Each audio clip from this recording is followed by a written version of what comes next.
What is up, guys, and welcome back to the Technical Foul Podcast. As always, you're joined by the three of us. I'm Jack Anderson, and I am flanked by my co-host, JP Pusilowski, to my right, and Sanders Oakley to my left. How have y'all been? Pretty good. What's today? Thursday. I went and got my job for game days here in Starkville is I run one of the cameras for the video board, and then also I give the stuff that I shoot to our creative department, and they'll use it in highlights and they'll use it in edits. Some of it actually turned up in some of the Arizona State stuff. I was able to find it in that. But I went and got all that stuff, and I now have it on a card. So I'm about to start looking through it, and hopefully going to post some of the really cool stuff that I didn't use. I found it, and I haven't gotten it into a place. I'm having to learn to use a new editing software, because what we use for podcasting doesn't cut it with these one video, 15 seconds is like a gigabyte. It's huge. Very high quality videos, but it's after the Brendan Thompson touchdown, and then I think it's Sadu Traore comes in and jumps and hits him on the helmet. But I don't know. I just think if I can figure out how to put that in slow motion and stuff, it's gonna look really cool. But Sure. I spent yesterday doing that, editing some TikToks, starting to do that again, because I've been busy with football in the first couple weeks of the season and bunch of other stuff, but now I've decided I'm just going to start staying up later at night.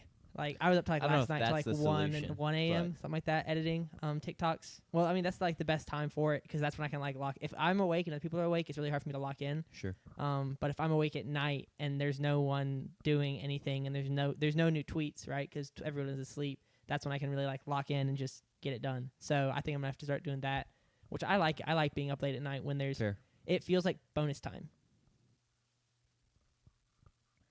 It's really nice until you wake up the following morning. Yeah, I just don't worry about that. Don't think about that. That's a Sure. problem for later. Sure. How we doing, JP? It's trade season in fantasy. Gotcha. Still sick. I am Sorry still about that. sick, that is. But it has been a week of trying to fleece people. So Any successes? we got one fleece. I was able to sell the really high stock of ETN for Jake Ferguson. And now we're working to try to get Devontae Adams. Tucker Kraft just suffered a knee injury in practice. And so now we're about to try to fleece the guy that has Tucker Kraft, because I got a backup tight end in Harold Fannin Jr.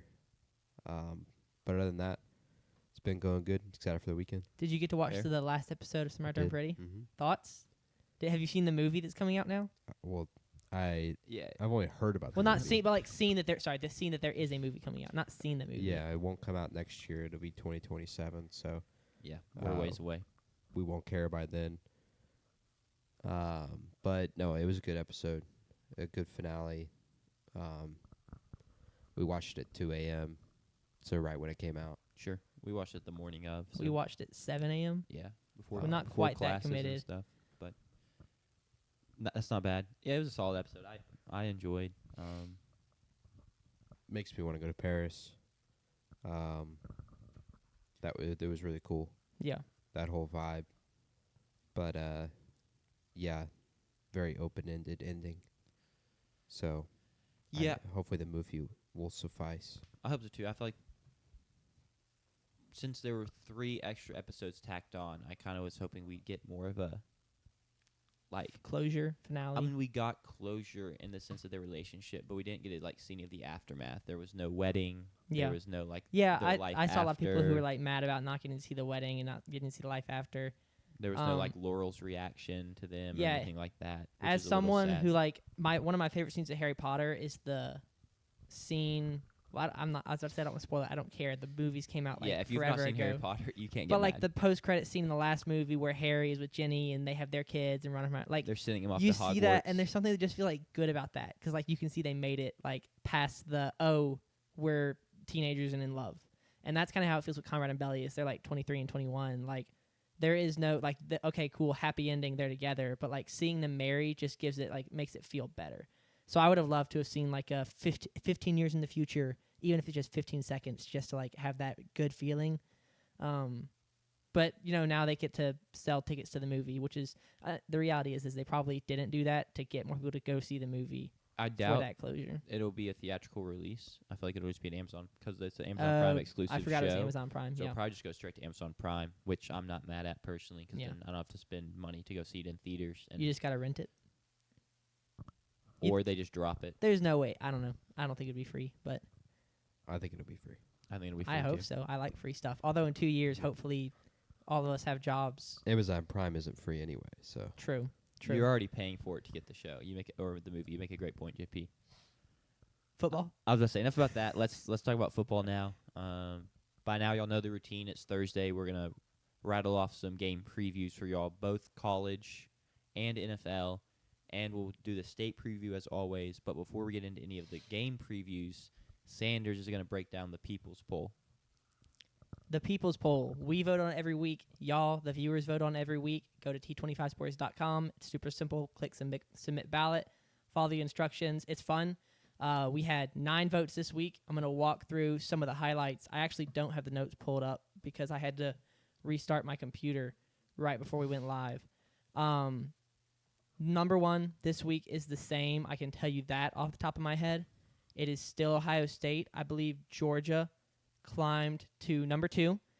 Miami's at 3. A couple highlights. We had 12 teams appear on every ballot, which is less. So we've actually been going down, which I did not expect. If y'all remember, after week 1, we had 13 teams appear on every ballot, and I said I expect that number to go up as we get more and more settled into the season and we know more and more about teams. 14 teams in week 2, and then 13 and now 12. So we've been going down over the last 3 weeks. That is in part because I am a goofy person and we have some other goofy people. We had 8 teams that appeared, we had 6 teams that appeared on almost every ballot. Those teams were Texas, who appeared on 8 out of the 9 ballots, Utah, Tennessee, Vanderbilt, Texas Tech, and Michigan all appeared on 8 of 9 ballots. People who left them off, Cromie, did not rank Texas. Not surprising. Yep, he grew up in College Station and he's a College Station boy. He's would you say he's a state basketball fan, A&M football fan? He's an A&M football fan. A&M football fan. Makes sense that if there is any argument to be made to not rank Texas, and that is that they haven't looked great, he's going to jump on that. MF Waterer did not rank Utah. I don't know what the argument is there. I did not rank Tennessee after their loss against Georgia. I didn't have them ranked last week, but they were in my 26, 20. I have notes of who's on the outside that I want, so I don't lose track of a team. Sure. They were on the notes. Didn't feel like ranking them after the loss, so I didn't rank Tennessee. Chuck March did not rank Vanderbilt. But he also, I believe, was he low on South Carolina? Am I making that up? No, we had him at 5 That's right, he last was- week. Okay, so Or he something was like high that. on South Carolina. Hold on, I'm pulling his up because now I'm curious. Because I'm pretty sure that was a big thing last week. It was one of your notes is that he had him at 5. Week 3, he had them at 5, so Yeah. they lose. He drops them to unranked and does not rank the team that beat them in Vanderbilt. Jack does not rank Texas Tech. They've got a big game that we'll preview later in the show against Utah this weekend. And then Chuck March did not rank Michigan, which I feel like the Michigan one is probably the most understandable of the offense with Bryce Underwood hasn't looked great, and they've got a loss, Sure. so it's easy to leave them out of for some other undefeated teams. We drop down from 6 conferences represented to 4. We lose Notre Dame, our independent, and then we lose. I'm not sure who would have been. We had an AAC team last week. USF, South Florida. At 21 last week. They dropped to unranked. So we lose 2 conferences, the Independents and the AAC. We now have 3 ACC teams, those teams being Miami, Florida State, and Georgia Tech. So 3 ACC teams in the top 12. We've got 4 Big 12 teams, 7 Big 10, and 11 SEC. This is the most SEC and Big 10 teams we have had in the rankings, I believe, at least compared to last week. Yeah, it's the most. So 7 Big 10, 11 SEC. But yeah, that's kind of the big stuff. Do y'all have anything that stood out? If not, we can move on into the actual previews. Your Vandy ranking, which we've already discussed, so I'm not Yeah. going to bring it back up again. Well, I brought it back up, but I'm not going to go into detail. And then the Chuck March omission of Vandy, while I did clown on you for ranking Vandy so high, the fact he has South Carolina at 5 and Vandy gets that big win, I'm pretty surprised they didn't at least sneak into the top 25. He also has A&M at 20, which I guess congrats to him for finally ranking A&M. But he has them easily the lowest out of anyone. Yeah, and I mean he's got teams that he has ranked ahead of Vandy: Notre Dame 0-2, Clemson 1-2. So he's got 2 teams who are under 500 ranked ahead of them. Neither of whom has a good win. One of them doesn't have a win. So that's good losses though. Good losses. Yep, good losses. That's all you really need to make it into the playoffs. Just some good losses. I mean, that's the reality. You saw the tweet saying the state is 5 wins away from being in the college football playoff at large discussion. I think it was according to Kelly Ford. Yeah, it was. Which I think the people who are overreacting to that don't really understand. He wasn't saying that if we win 5 games, we should be in. And I think a lot of people were overreacting and losing their crap about that. But that was still as a state fan, after all we've been through about winning 6 games in the past 2 years, to have to be at the top of a list, any list, to be at the top of a good list and not a bad list is nice. It's exciting. Sure. Because for 2 years, last year we were at the top of the list, worst pass defense, worst pass rush, lowest sacks. We were at the top of all the wrong lists. And so that was kind of the first list that now we're at the top of a good list. So I like seeing that. Even if it means absolutely nothing. Valid. Any notes before we move on, JP? No. Cool. Talking about state, we're going to get into the Mississippi State preview. They host Northern Illinois this weekend. Hopefully it goes better than the last time a MAC team came into town. I expect it to. These are very different teams. But the spread is Mississippi State favored by 21.5. Looking to win this game to get to 4-0 before the big game, the SEC opener for State next week when Tennessee comes into town. Thoughts on this game, though? I'm going to let y'all take it away from here as the State guys. Yeah, Northern Illinois is 1-1 on the season. They've got a win over Holy Cross by 2 points, 19-17. And then a loss 2 weeks ago at Maryland. They had a bye week in between our game and the Maryland game. So they were coming off a bye, so they'll be well-rested. But obviously last year's team beat Notre Dame in Notre Dame's house after Notre Dame beat A&M. Since 2021, Northern Illinois is 3-6 against Power 4 opponents. They're 6-3 against the spread. For this year's NIU team, they're not really led by their quarterback at all, Josh Holtz. It's really their 2-back approach, and Siobhan Wright and Telly Johnson Jr., they run the ball 66% of the time. Both of those backs, Wright and Johnson Jr., have over 150 yards through 2 games. Another tidbit, I guess, from last week's game, this is kind of how it went. They used a fake punt last week. It did not work, so don't expect a fake punt this week. That was similar with Arizona State. They ran a fake punt against Northern Arizona. Obviously didn't run one against us. Telly Johnson had a 70-yard touchdown run. They forced 2 red zone field goals, a forced fumble, and a turnover on downs, all in the red zone. This is how they stuck with Malik Washington and Maryland and kept it to a 20-9 game. They just were really bend, not break in the red zone. They were excellent at that. The 2 touchdowns that Maryland scored, one was pretty at the 15-yard line, and the other one was a deep touchdown on a 4th and 5. They were down 4, 13-19, under 10 minutes left in the fourth quarter, and they gave up a touchdown where the defensive back just kind of jumped it weirdly, but Malik Washington threw kind of a perfect ball right behind the DB's head on 4th and 5 from midfield there. They would have had the ball driving to take the lead potentially. I will say, with this team, there's nothing to fear with the quarterback. Point blank, he's not good. Honestly. I was going to say, reading your notes pre-show, this is the harshest you've been on any quarterback we've talked about on the show. Really poor decision-making. He has 192 yards and an interception through 2 games. Yes, against Holy Cross and, of course, against Maryland. Not a strong arm. He's not a quick thrower. He's not a quick decision maker. He's not a runner. He's not fast whatsoever. There was a play against Maryland last week where Maryland just beats the offensive line. Literally 4 offensive linemen get beat immediately. They they were inside their own 10-yard line, and he's running for his life. And then right before he gets sacked, he just throws it on the ground and takes an intentional grounding on the 1-yard line, which is kind of smart because you can only be down to the 1. But it was such a goofy play. It looks so helpless. Yeah. And I'm curious to see if we'll be able to do that to him this week. So there's nothing. There's nothing to fear with the quarterback.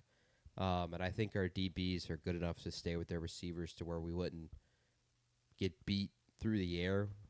The way we're going to get beat is on the ground, and their ground game is really good. As I said, they run it 66% of the time. They don't go away from it.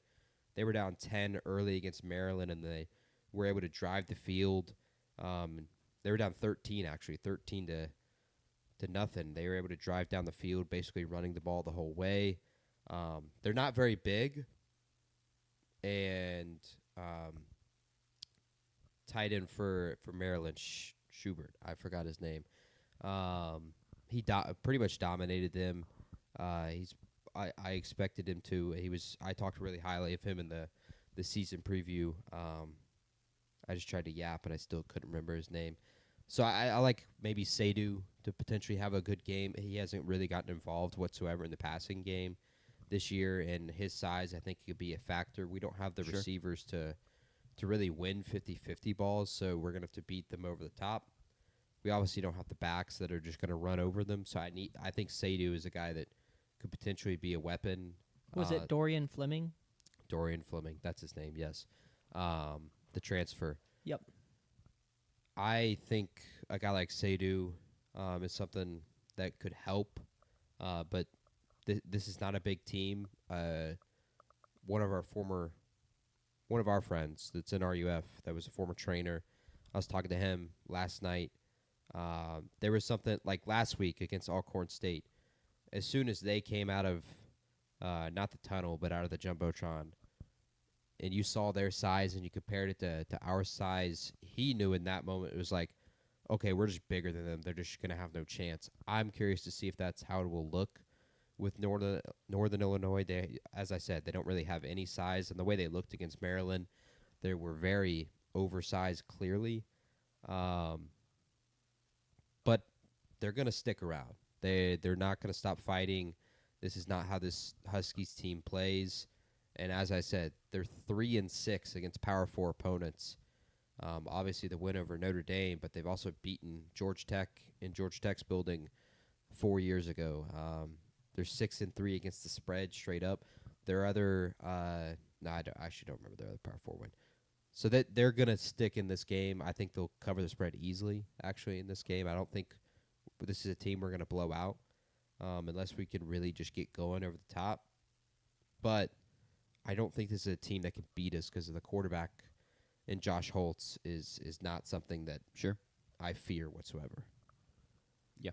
Yeah, I would say I'm going to talk about State for a little bit, and I'm also like doing research as I talk. Keys to the game for State are like keep the momentum rolling but also don't lose track of this game, and that's what I've been saying for 3 weeks because coming off that Arizona State game, I kind of feel like these next 2 weeks, are they called trap games? Is that the word? Where it's like you come off of a high and look ahead game is what I think this would be characterized as with the Tennessee game. Right. These are opportunities to stumble because you're focused on a top 25 matchup, or not top 25, sorry, a top 25 team coming into your stadium in it was after the Arizona State game, it would have been in 3 weeks. But the keys to this game are to kind of try and recreate the game from last week against Alcorn State. It's going to be harder. Northern Illinois is not an FCS team. Like JP said, they've got wins over P4 teams. They've competed, and they've covered spreads against P4 teams. But for State, the keys are going to be to score early and get up big so that you can put in those backups. Because with the injuries we've had on offensive line, already losing one guy for the season, and then Albert Reese, I believe, sitting out for the last game against Alcorn State. You just don't want to risk losing a key piece. You don't want to be playing Brennan Thompson and Anthony Evans in the fourth quarter. You don't want Blake Shapen still in there in the fourth quarter taking hits because as we've seen, that's what he does. Is he's going to keep playing and he's going to take stupid hits. a blitzer is going to get through once and it's going to be like a shot to the ribs, and that's just going to leave you like squirming and hoping that he gets up and is all right because he's already missed so much time in his college career due to injury. Sure. This is a big game though. This is our opportunity to start 4-0. Do y'all know the last time we started 4-0? That's what I was trying to figure out. 2018. Nope. Further back or It's further back. Yeah. JP, do you know the last time we started? 2016. 2014. It was 2014, the year we were ranked number 1 in the college football playoff. That was the last time we started 4-0. This is a big deal. Yeah, we almost always played LSU early, and we just lose the LSU game. Yeah, so this is a big deal, an opportunity to do something that we haven't done in 10 years, in the second year under a new head coach. So if we can do that and then stay healthy, this Tennessee game, we have a chance to at least like have energy and excitement going into it. And I don't want to talk too much about the Tennessee game. So those are my thoughts there. JP makes a great point. The run game from Northern Illinois, I pulled it up. I had like 65%, 60. They rush the 10th most in the country. Their rush percentage is the 10th highest in the country. That is how little they pass. They're only passing like 35% of the time. Yeah. So this is going to be a good test for that state defensive line. Even if we're not playing SEC talent, they're going to be trying to run it down our throats. And so how do we stand up against that? Can we hold them to 3.5 yards a carry, keep them under that 4-yard kind of average? That'll be big. What does the defensive alignments look like? I would love to see more stacked boxes, 4-man front, something we didn't see last year and we've seen this year now that we have more depth. This might be the first game where we really feel the loss of Will Whitson. Whitwitson. Whitwitson. Might be the first week where we really feel the loss of that.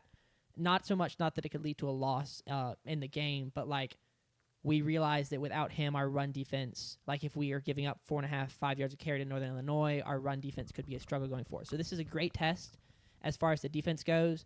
And then the offense, just do more of the same. What does the Northern Illinois defense look like? Are they just giving you the free shots over the top? I would love to see more competition. I don't know that I want to have more freebies because you don't want to get used to playing that kind of defense when you've got an elite defense coming into the stadium the next week. So I would love a more above average defensive showing from Northern Illinois. I don't know if that's what we should expect. I would expect right now they're 51st in opponent yards per game. So that's, they're about where we are. We're 34th currently in the country. So defensively they have been good, holding opponents to only 20 points per game. That's 40th in the country. So I do think we could expect a good showing, definitely better than Alcorn State, but I don't know what exactly that'll look like. They're really built defensively, and then they like to ground and pound and control the clock. But they are going to play good defense. It's going to, like I said, they hold Maryland in 5 red zone trips to a touchdown, 2 field goals, a turnover on downs, and a fumble. So they are going to continue to fight, and they play well defensively. Guys like Quinn Erweiler, who's their leading tackler, and then Philip Maciorowski, a Poland guy, also a linebacker. And then defensively, in the defensive back room, Muhammad Yaman. That's probably not how you say his last name. I think that's an Yama. Yama. There's an H at the end, I think. Yama. Or do you think the J is like a Jamma? Maybe. The I J don't know. makes the J's. I don't know. He's their safety. He's a guy who will fly up and play in the run defense very well. He has a pick this year as well. Those are the kind of guys you'll have to look out for defensively, but I think it's going to come down to red zone efficiency. And then I would agree. I would love to stack the box, really try to shut down the run game. And I hope that it's something that we saw is that, okay, go make Josh Holtz beat us. Just win first down, get him in obvious passing situations, and it should be a good day for the defense. If you're always letting them be in 3rd and 2, 3rd and 3, 3rd and 4, where you still have to like really respect the run, that's when they're going to start to potentially put together these drives that eat up clock, takes kind of some of the air out of the student section, as they just want to see the offense get back on the field and hit another explosive play. That's what you can't let them do. Another shout out to their secondary. They're currently holding opposing quarterbacks to 52.8% completion. That's 12th in the country. So that speaks somewhat to the level of quarterback they've played in Holy Cross and then Maryland with their freshman quarterback. But that's still something to watch for, allowing around 50% completion percentage. Sure. All right, let's pick this game. I agree. Spread's 21.5. Mississippi State's favorite, obviously. JP, you've already said you're taking Northern Illinois to cover. Yeah, I would have taken them for sure at 22.5. I'll still take them at 21.5. If it got to 21 or 20.5, I'd take State to win by 3 touchdowns. But I think more than 3 touchdowns, take the Huskies just with the way they can control the clock, and the way that they'll fight defensively. I think they'll keep us in check. I don't think they'll score a ton of points, but I don't think we will either. Sure. Sanders? I'm going to pick State. I picked Southern game 1, and we covered. So I lost that one, and then I picked State to cover the last 2 times, and they have done that. So I'm going to go with State again. I like our odds here just because I don't expect Northern Illinois to score a lot, and I have trust in our offense that we're going to be able to put up enough points to cover the 21.5. I could see us winning by 24, 3 touchdowns and a field goal, even as much as 28, get up those 4 touchdowns. I don't think, I was trying to find it earlier, I don't think Northern Illinois has covered the spread yet, but I could be wrong. So I think that speaks somewhat to the odds of us covering. So I'm going to pick us to cover just because we've covered all 3 games, and I don't want to be wrong picking against us again. Fair. I'm going to take Northern Illinois. Just because I have to make a pick. I see both y'all's reasonings. I don't really know. I've not watched any Northern Illinois football this year. But it just kind of feels like State isn't just going to hit 3 40-yard touchdowns every game. So yeah, I'll take it to be a bit lower score and take Northern Illinois to cover. Another chance for me to extend my lead in the pick'em. I'll take it. I don't think that'll happen. We're 3-0 against the spread. We're due for a loss against the spread. All right. Chromie, I hope you're still get here. Onto the this game. is for you. Chromie in the chat has been waiting for big one. This is probably the best game this week we're covering.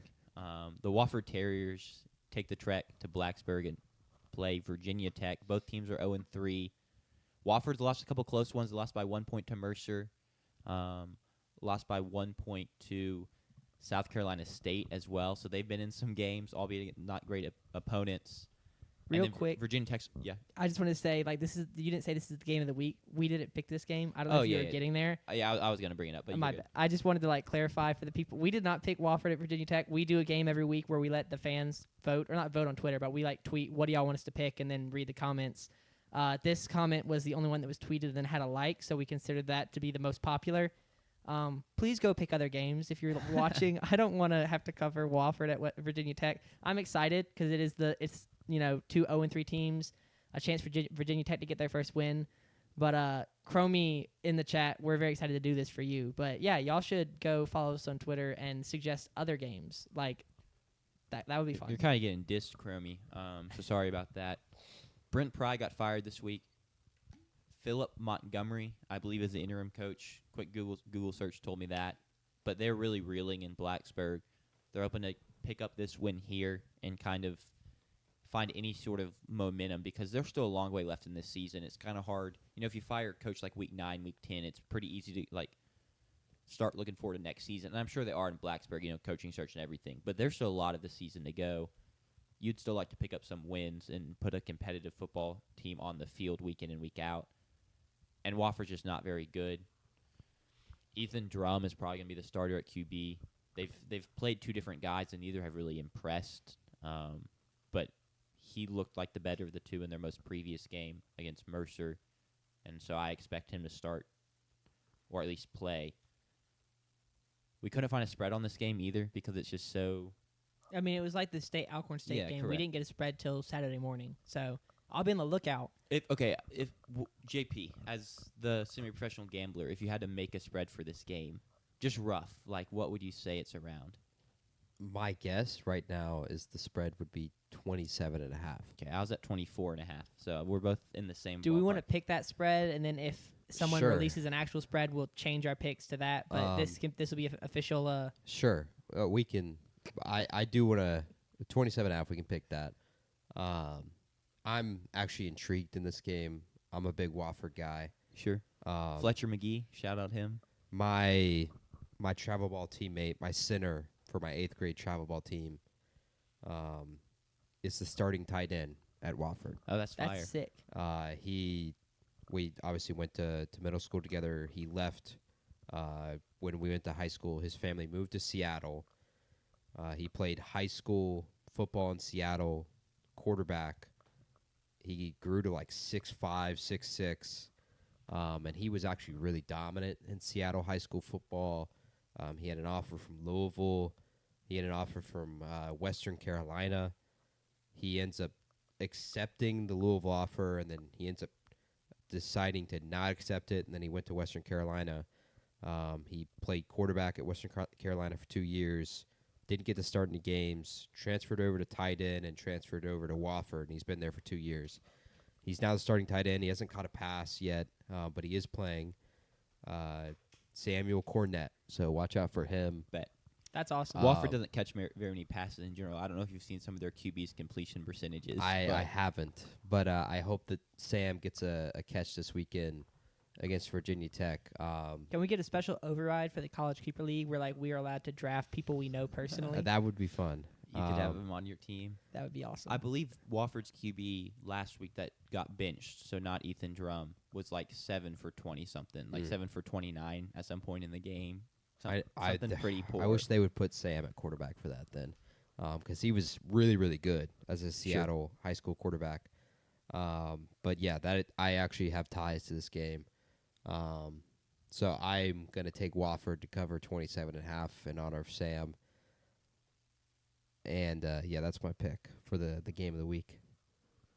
Well, Fritzings is saying Wofford will win. Yeah, Cromie's got he disagrees with your spread. He says the spread is Virginia Tech -3.5. I think I would pick Wofford to cover that. To cover Virginia 3.5? Tech. Sorry, I was about to Virginia say. Tech. I was doing my math. I was doing my math wrong. Might as well agree with Pritzing. Yeah. No, I think it's a close game, but I think 27.5 is the actual spread that we're working with. Yeah, our unofficial Unofficial, spread. sorry, not the actual spread. But the one that JP, our semi-professional gambler, has selected. I think I'm also going to go. Okay, here's the thing, though, because in my opinion, I think that teams who transition to interims often come out with like a chip on their shoulder. Okay, well, that can go one of two ways. State, when we had an interim, and I think it was Greg Knox, I think that was his name, came out on the four-wheeler, and like we just came out and played different than we had been all season. That's the variance in interim head coaches, because you can have a team that comes out defeated or a team that comes out playing with a chip on their shoulder. I think I'm going to pick Virginia Tech to come out with a chip on their shoulder and cover the spread of 27.5. Give me the Terriers, man. Yeah. You got to believe in them. I mean, fire logo. I'm sorry your boy's not playing QB. I'm going to put my trust in Ethan Drum. Yeah. Ethan Drum can throw a touchdown pass to, what's his name again, sorry? Samuel Cornett. Ethan Drum can hook up with Samuel Number Cornett 17. in the end zone. Best number in all of sports, Yeah. in my opinion. Shout out Kevin De Bruyne. So give me the Terriers to cover the 27.5-point spread. If a real spread comes out, we will repick, but it doesn't really matter. So Not really. I mean, not to diss on the fan game of the week. I mean, it matters a lot for. I mean, that one win or a loss could help. I mean, standings are. It could matter a lot in the long run. It's a long season. Virginia Tech just wants to get to the offseason probably and pick their new coach. They definitely do. Get Shane Beamer back in the building. That's how state baseball felt when we were in the playoffs, and we were like, we just want to like. Can this be over with now? We were just ready for the off season. Cool. That's probably how they feel. Next up. Yeah. Potential revenge game spot here as Auburn travels to Oklahoma this weekend. Jackson Arnold, first time back in Oklahoma since leaving in the transfer portal this offseason after a rough season at Oklahoma last season, to say the least. But he has Auburn at 3-0. Oklahoma's also undefeated. John Mateers played very well there at quarterback for them. They knocked off Michigan at home. OU's favored by 7.5. Thoughts on this game, guys? It's a huge game. I'll really be interested to see. I'm excited to see John Mateer return and play this Oklahoma defense. As someone who Jackson Arnold. Thank you, Jackson Arnold. The J names got me mixed up. Jackson Arnold return, play this Oklahoma defense. As someone who's low on Jackson Arnold all offseason and still is, just because I don't think I've seen him throw the ball enough. Currently, he's 48 for 69, 501 yards, 4 touchdowns, and 0 interceptions, and that's through 3 games. He's also added some yardage and touchdowns on the ground. I thought those were up there. I guess not anymore. 192, 4 touchdowns on 35 carries. Okay. So he comes in, and he now faces an Oklahoma defense that allows 8 points per game, which is 3rd in the country, and 196 yards per game, which is 4th in the country. They also allow only 4.3 yards, so opponent yards per pass, which is 3rd in the country. I'm really interested to see, can Auburn run against this defense, because we haven't seen Jackson Arnold really sling the ball, and so I have very little trust in him to do that. And now they play an Oklahoma defense that I have a lot of trust in, shutting just almost everything down. The wide receivers at Auburn really need to cook. Cam Coleman and Eric Singleton are 2 very talented guys. Coleman, a former 5-star last year in the class with Jeremiah Smith and Ryan Williams, who sometimes gets overlooked because of those guys. And then Eric Singleton comes in from Georgia Tech. They have to cook. They have to get open. But I think this is a really interesting game. It's kind of Jackson Arnold's first big test. What do y'all think? I agree with that. I'm going to try and paint a picture of how I think this game could go real quick. Both teams like their defenses a lot. Auburn has been fantastic against the run to start the season. And OU's offensive line has not been good blocking, especially on inside runs. I mean, think about the Michigan game. It was really Mateer that killed Michigan when he got outside and stuff like that. The run blocking's just simply not been good. So I expect Auburn to be able to hold up, take away Oklahoma's inside run, put a lot on Mateer's plate. And so then it comes down to, do you expect Mateer to do what he's been doing and just keep cooking? On the flip side, Jackson Arnold has been great, but his Achilles heel has always been handling blitzes. When he gets under pressure from the blitz, he's been downright terrible in his career at it. Now, you could say maybe he's turned over a new leaf since at Auburn, but Oklahoma loves to blitz. They blitz Bryce Underwood 65% of the time, so they're going to bring it, right? And Brent Venables knows Jackson Arnold. So the question then becomes, how does Jackson Arnold handle that? Can Cam Coleman, Eric Singleton get open, win against man when OU does blitz? Do you trust Jackson Arnold to stand and deliver in that way? Thoughts on that? Do you think that's accurate about how it could play out? I mean, it profiles almost identical to the Michigan game, just with the fact that Bryce Underwood is a way more talented thrower than Jackson Arnold. But Bryce Underwood doesn't have Cam Coleman and Eric Singleton. I think it's going to play out almost identical to that game as well. I think Michigan or Oklahoma, I should say, has the mojo. They've got the defensive capability to shut down, I think, Arnold in that running game. Now, I will say quarterback power is pretty darn hard to stop. True. Sure. And even when you know it's coming, doesn't mean you're going to be able to shut it down. Think of the Georgia Tech game this past weekend against Clemson. So there's possibilities there. But I also think offensively is probably where they're strongest still, too, with John Mateer. The way they drove down the field to start the game against Michigan was awe-inspiring, and then the way they close out the half and the way they start the second half, I think offensively they're even if it was an Oklahoma defense of the Lincoln Riley days, I still think their offense is better than Auburn's offense. It would outscore them in a game. So I don't think Auburn's got enough. They're going to need bounces to go their way, turnovers. Mateer's going to have to turn the ball over. Which he has turned a pig in every game so far. Yeah. Fumbles are going to have to occur. They're going to have to score off those turnovers if they get them. Maybe a special teams bounce happens here or there. A big run, like a Jackson Arnold, 70-yarder. Are you going to need a Cam Coleman or Eric Singleton, over the top, 60-yard catch? Those are the kind of plays that need to happen. And then also, when Oklahoma does hit big plays, which they're going to, can you hold them to 3 in the red zone? I think those are the keys to it. This is a game I think Auburn has to go out there and win. I don't think Oklahoma's just going to lose this game and just hand it away. That's just not how I feel right now. I agree with Josh Pate in terms of this is one of his best bets for the week. I think Oklahoma wins and covers. Wow. Okay. Yeah, I think that's fair. Another thing to think about, Auburn's really struggled to tackle, and this is not the team you want to struggle to tackle against. Talking about trying to stop their explosive plays that Oklahoma's for sure going to have. When Mateer does get out of the pocket and you have a chance to bring him down, you got to capitalize, and they've not done that so far this season, especially on the outside and their corners and safeties trying to make tackles. It's just not been there. So that's another worry. Are we ready to pick this game? Any other thoughts? Yeah, one more thing. Yeah. Or Sanders, you got something, but No, let me go first. Go for it.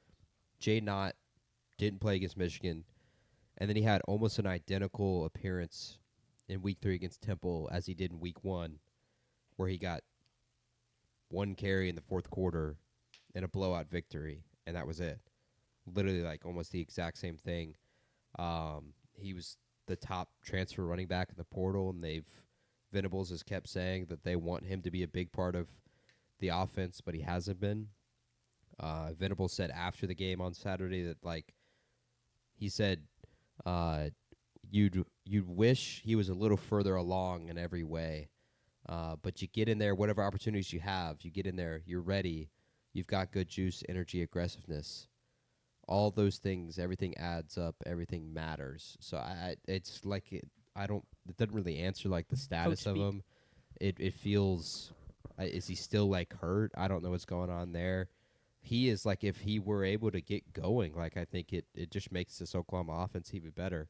There's a reason he was the top transfer running back, but I wouldn't be pretty confident that he would play much at all on this Saturday. I will say the backup, Troy Blaylock, He's has been playing fine, very yes. well. 80 PFF grade, 31 carries, 166 yards, 5.4 yards per attempt.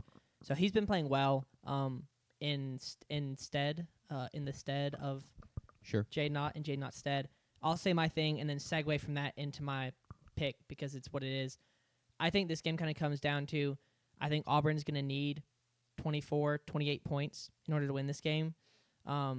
Because Oklahoma at home is going to be able to score 3 touchdowns, a field goal, 4 touchdowns. I don't trust Auburn's offense to get that done on the road. So I'm going to pick Oklahoma to win. I'm going to pick Oklahoma to cover. I love the Michigan comparison because I could see this game going like the exact same way. I think Oklahoma wins this game 24, 28, somewhere in there to like 13 or 14. I'm going to pick Auburn to cover. The line's 7.5. If it was like 6.5, I'd probably take Oklahoma to cover. But I'm gonna take Auburn to cover. Their defensive front is so good. Keldrick Falk is gonna be a first-round draft pick. I think they'll be able to really limit Oklahoma's run, and I'll take some of the consistency out of Oklahoma's offense and kind of limit their scoring cap, if that makes sense. Like, I don't see just the offensive explosion from Oklahoma, and so I think Oklahoma is gonna control the game. Right, I'm pretty confident they're gonna win, but I'm gonna take Auburn to cover. Yeah, I've already made my pick, but again, I'll reiterate. I think it'll just be a dominant performance for Oklahoma. I think they win and cover 7.5 pretty easily. I think it feels like it's too soon to forget what Auburn did at Baylor in Week 1, how they dominated, especially offensively. But the amount of yardage that Sawyer Robertson racked up kind of scares me for what John Mateer could potentially do. And I just think the Oklahoma defense is so much better than the Baylor defense, clearly, as Baylor's defense has shown over the first 3 weeks of the season, giving up 45 to SMU and 38 to Auburn. So I think that is a fair point, but I just don't think it applies here. So give me the Sooners to win and cover. Bet. We can move on to the next game, which is going to be Illinois at Indiana, which is a massive game for both of their playoff hopes. You kind of feel like they have to almost win this one to get into the playoffs, assuming they don't knock off one of the bigger teams in the Big Ten, right? You know, they don't go beat Ohio State, and then you can lose this one and win that one. But it just really feels like this is one you have to have. Indiana's favored by 6.5 in this one, as they are the home team. They've not played in one yet. We know a little more about Illinois because they played Duke Week 2, and they won pretty soundly there, at least by score margin. Initial thoughts on this game, guys? I'll go ahead and say it. So I've already watched a ton of Illinois, and then watching Indiana this week, I actually think Indiana's just better and faster. It really feels that way looking at it. The level of competition, like the Duke game, I think is a little bit different. The statement that Duke made is something, but I think they're just better. I think they're faster. I think they will be able to outscore Illinois' defense. I think, for me, the quarterback battle between Mendoza and Altmaier, I think you guys think I would think Altmaier is better. I think Mendoza's better. Right now, I think he's playing better. He's just playing with a lot of confidence. The biggest thing, he's playing with a lot of conviction. He is throwing the ball to throw the damn ball. right now. He does not care about making mistakes, and because of that, he is making incredible throws, throwing into tight windows. Altmaier, on the other hand, I think he's just playing smart, taking what is there. That's kind of how his style is. He's not a guy that's going to just try to destroy you by throwing it in tight windows and stuff like that. He's going to take what you give him. I think with the way Mendoza is playing, he's playing with a ton of confidence. And like I said, conviction is the word that I would describe it. The spread surprised me. I think we talked about that on Tuesday or Sunday or whatever it was, that Illinois or Indiana is favored by 6.5, and it's what? It was bet down to 5.5. Is that Yeah. right? That doesn't surprise me. But I think they look better on tape. I think they also they might have better players too. I think Omar Cooper and Elijah Surratt are just better than Hank Beatty and Justin Bowick. I think Mendoza is better, like I said. And then defensively, or not defensively, with the running backs, Indiana's got 3 of them they can go to. They love to go to all 3 of them. Kalen Black, Lee Beebe, and Roman Hemby. And then with Illinois, it's Caden Fegan and Khalil Valentine. But I still kind of think the 3 backs are better than the other 2 that Illinois has. Gabe Jacobs is the best player on the field for Illinois, and he's the best player in the entire going to be the best player in the entire field this weekend. But I think Indiana, they just feel like the better football team right now, although they've played terrible teams. Their best game is against Old Dominion. Yes.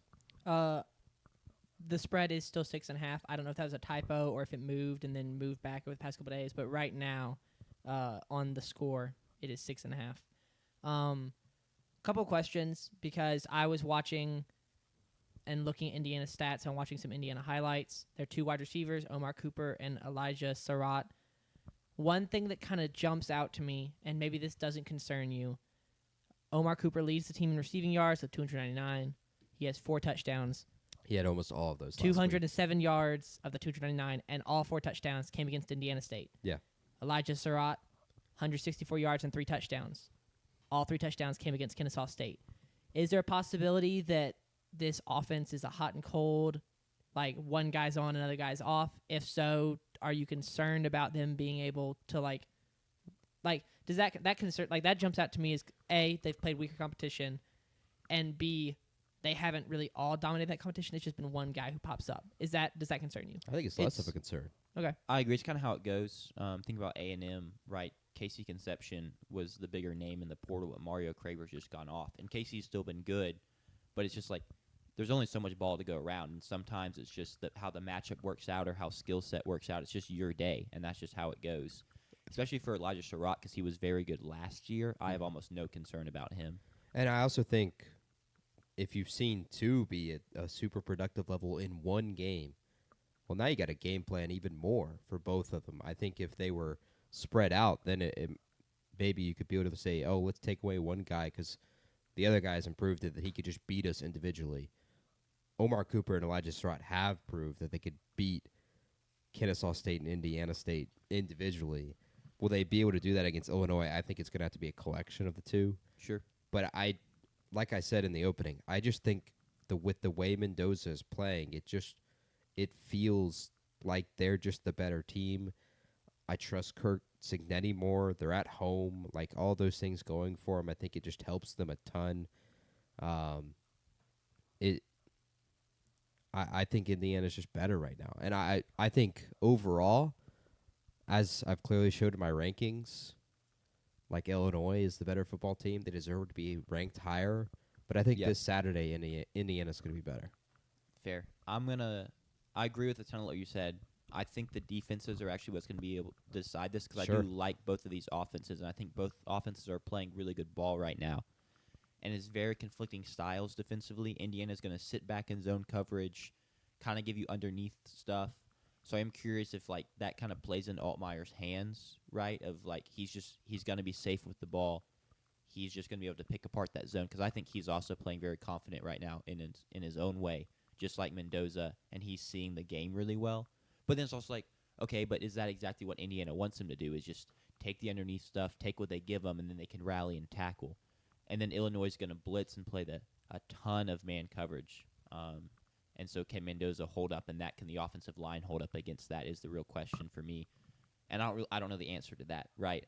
But it is where I think the game is going to be won is which defense can step up and get stops and confuse and slow down the opposing offense. Did you mention that they'll be playing that man defense without one of their best cornerbacks? Did y'all talk about that? Xavier Scott No. It's great out to for the bring up. game. That's concerning. You talk about how they're going to play man defense. If you're without one of your best corners, that becomes a lot harder. He is their best corner. He's Yes. their best man Best corner. corner. He will get drafted, barring major fall off. He's projected to get drafted right now. So that's a great point to bring up. Another just weird little fact, they both average exactly 41.5 points per game. I found that while doing my research. They hold opponents, Illinois, to 9.5 points per game, Indiana 11.5. So just a funny little thing I found there. Do we want to go ahead and get into the picks, or we have more? Yeah, let's do it. I don't really have much more to say. So I can make my pick first. It's so hard for me to pick this one because I do like both of these teams, and we have seen a little more from Illinois and less from Indiana. But I have just kind of learned to trust Coach Sig at this point to win games like this, to win the games against teams of equal or similar caliber. But I am going to take Illinois to cover here. I think it'll be a close game. I don't feel great about that pick, but I think Luke Altmaier is going to have a day against the Indiana defense. So give me Illinois to cover. I was coming into this. I thought that it was going to be Illinois was the easiest pick I ever made. I had the exact same reaction to JP. Indiana minus 6.5 seemed a little extreme, kind of crazy. JP, you've done a great job of trying to talk me into taking Indiana, but I'm still going to take Illinois. I still To just win? to cover. I'm not going to pick them to win. Okay. To cover. Not going to pick them to win because there are no bonus points in our pick 'em for picking to win and being right or wrong. So I would just pick them to cover. But there's also no losing points. Yeah. If you I'll pick them to win then. Okay. Screw it. I'll pick them to win. Pick them to Mhm. win and cover. I do just think that Illinois is going to go out and have a day offensively.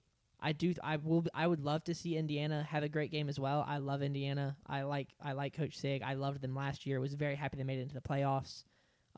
Because winning is important even if you don't have like a tough schedule. So yeah, I will pick Illinois to win and cover and win. Winning is important even if you don't have a tough schedule.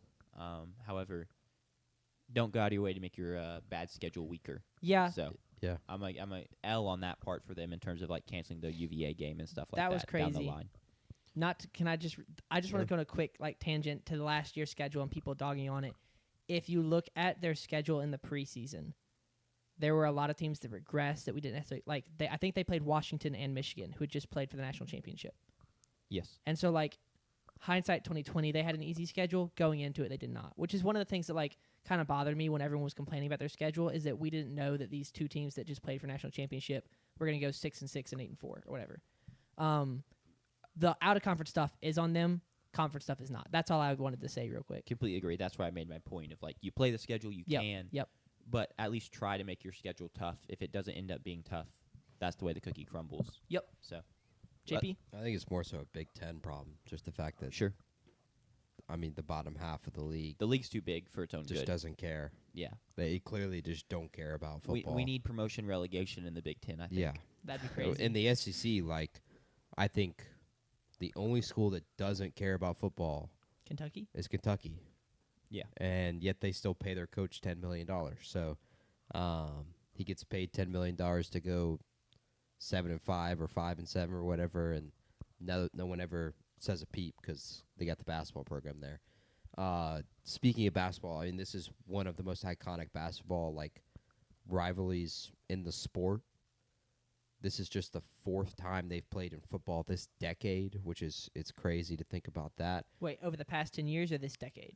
Over the past 10 years, I should Okay, say. that makes in a lot in more a sense. decade. Yes, that makes a lot more sense. This is just the fourth time they've played. Illinois dominates the series 46-26 right now. I think Indiana's the better team. When it comes down to it, I think the quarterback play makes the difference. I think both quarterbacks will play fine. But Fernando Mendoza has shown the ability to use his legs. I think he uses his legs to pick up a few key third or fourth downs. I think the home field advantage plays an effect. I got Indiana winning, but I have Illinois covering. This feels like a 28, 24, 24-21 type of game. Sure. I think it's going to be really, really good. It sucks it's on NBC because they just don't give a shit about producing a good television product. Shout out Noah Eagle, man. Point blank. That was a brutal watch last week with A&M Notre Dame. If that was on ABC, that game would have been maybe that might have been the best game of the year. Yeah, it would have been. Ironically, It would have been an all-timer, and yeah, that does suck. I don't want to think about that actually. yeah. Real quick question before we move on.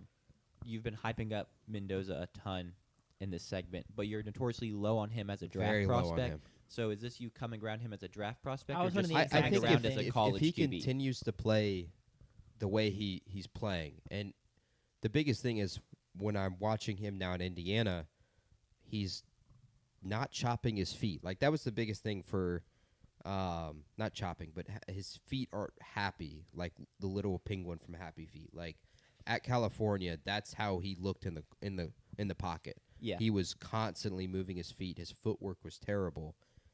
In the 3 games, his footwork has been really good. He's been calm under the pocket. I think a big part of that is there's just been no pressure, so he can just kind of sit there like Cam Ward did Yeah, last just not year and move his just feet at all. chill. And so he doesn't care. We'll see. I'll see if that. I'm curious to see if that will So we'll occur this we'll weekend. revisit this question after Post this weekend. game, yes. I okay. think we can revisit the draft stock question. I think right now, inarguably, he's raised his stock. I now kind of understand a little bit more of why people are getting higher on him because he does look good through 3 weeks.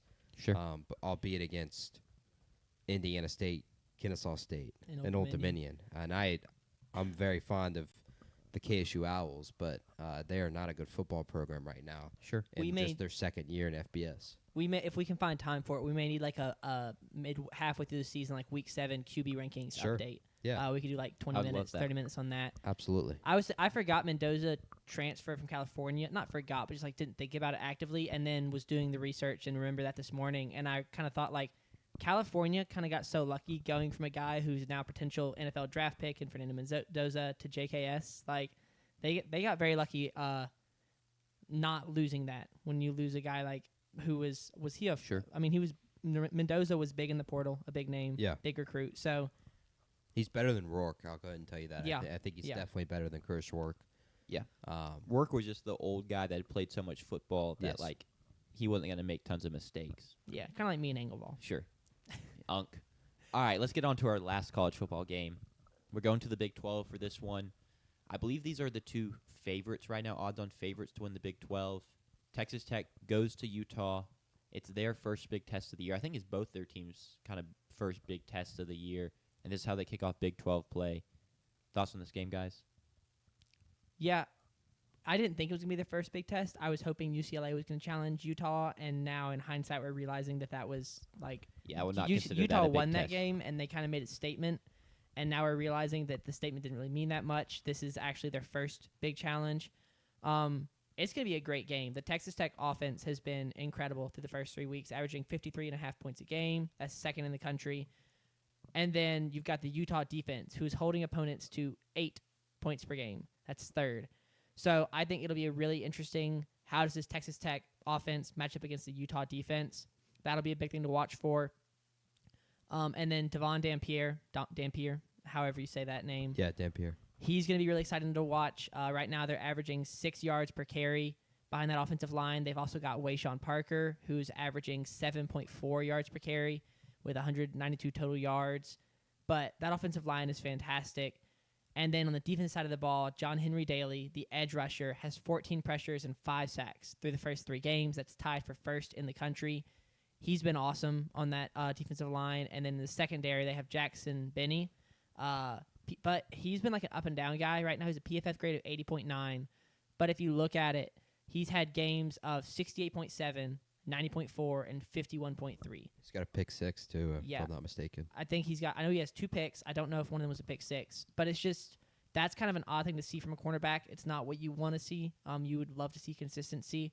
And so that's one thing you have to wonder is Utah going to be relying on, like, praying they just get a good game? from him. And then on the Texas Tech side of the ball, Jacoby Williams has been very good. They lost Quentin Joyner right before the season started. He transfers in from USC, was a big transfer running back, expected to be the number one guy there. Tears his ACL, I believe. Doesn't get to play a snap. Jacoby Williams has posted a PFF grade of 91.3 with 28 carries, averaging 5.6 yards per carry. Texas Tech, very fortunate that you lose a guy who's projected to be a very good running back, and the next guy up has that mentality of like, I'm just gonna get it done, and he's been playing fantastic. It's really been 3 of them too. Jacoby's been in both the receiving and rushing. He's got 3 touchdowns. He had a one-handed catch on a little screen where he just snagged it out of the air and took it to the house against Oregon State last week. And then Cameron Dickey ran the ball really well. He's got 4 touchdowns, almost 200 yards.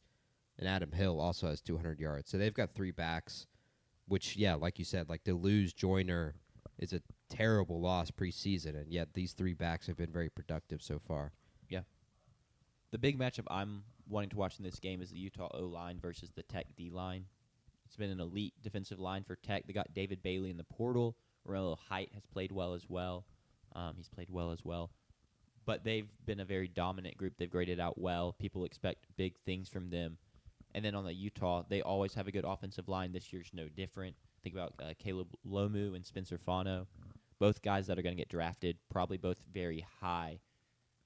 They're the people that make kind of this Utah offense work with Devon Dampier, giving him time, giving him running lanes. They're a force. So it's like unstoppable force meets immovable object. I'm interested to see who wins that battle.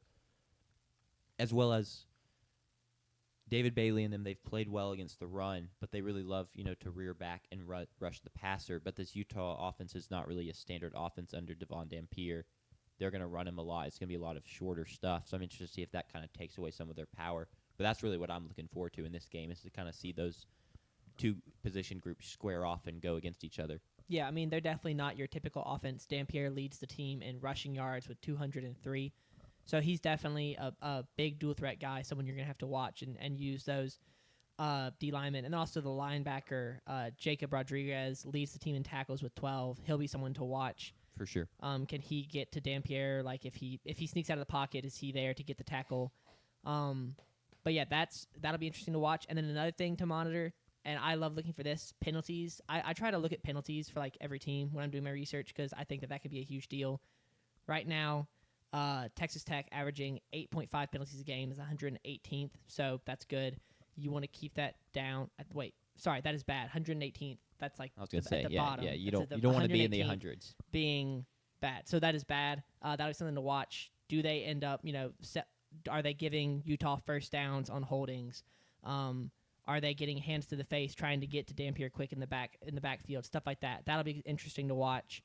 This will be, you talk about that D-line and that matchup to watch. Holding opponents to 1.3 yards per carry. That is crazy. So does this rushing, it is the immovable object against the unstoppable force. So I'm very excited to see this matchup. JP, do you have any more thoughts? Yeah, Hail State, by the way, Sven, as always. agreed. Hail State, Sven.